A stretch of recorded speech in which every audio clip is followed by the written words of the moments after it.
உங்களுக்கு ஒரு உண்மை தெரியுமா?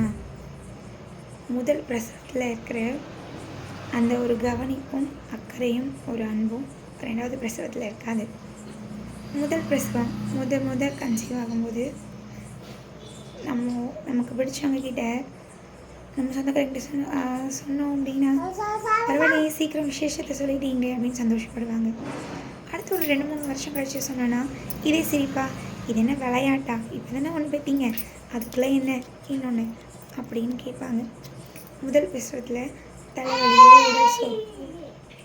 தலைவலியோ உடல் சோர்வோ இருந்து படுத்தோன்னா, மாசமாக இருக்கு இல்லையா, அதனால் இப்படி தான் இருக்கும், சரியாயிரும், நல்ல சத்தானதாக சாப்பிடு அப்படின்னு சொல்லுவாங்க. இதே 2வது பிரசவத்தில் அதே மாதிரி உடல் சோர்வோ வாந்தியோ முடியாமல் இருந்தோம்னு வச்சுக்கோங்களேன், இது என்ன உனக்கு தெரியாதா, மாசமாக இருந்தால் அப்படி தான் இருக்கும், நீ மட்டுமா என்னம்மா எடுத்துக்கலாம் என்ன நீ மட்டும்தான் உலகத்துலேயே மாசமாக இருக்கியா, தெரியாதா இதெல்லாம் உனக்கு இப்படி தான் இருக்கும்னு, அப்படி தான் இருக்கும், எல்லாம் சரியாயிரும் அப்படி இப்படின்னு ஒவ்வொருத்தரும் ஒவ்வொரு கதை சொல்லுவாங்க. ஆனால் எல்லாருக்குமே புரியாத ஒரு விஷயம் என்ன அப்படின்னா, முதல் பிரசவமோ 2வது பிரசவமோ 3வது பிரசவமோ வலியெல்லாம் ஒன்று தான்.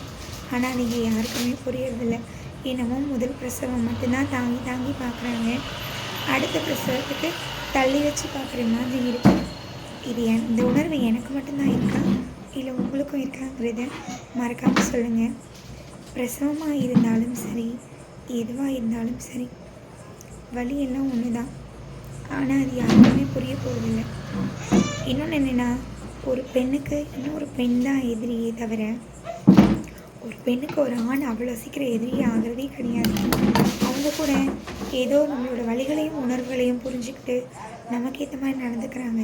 ஆனால் நம்மளை மாதிரி பெண்ணாகவே இருந்து நம்ம அனுபவித்த வலிகள்லாம் நமக்கு முன்னாடி அனுபவிச்சவங்க இருக்காங்க பாருங்க, அவங்க தான் நமக்கு எதிரியே.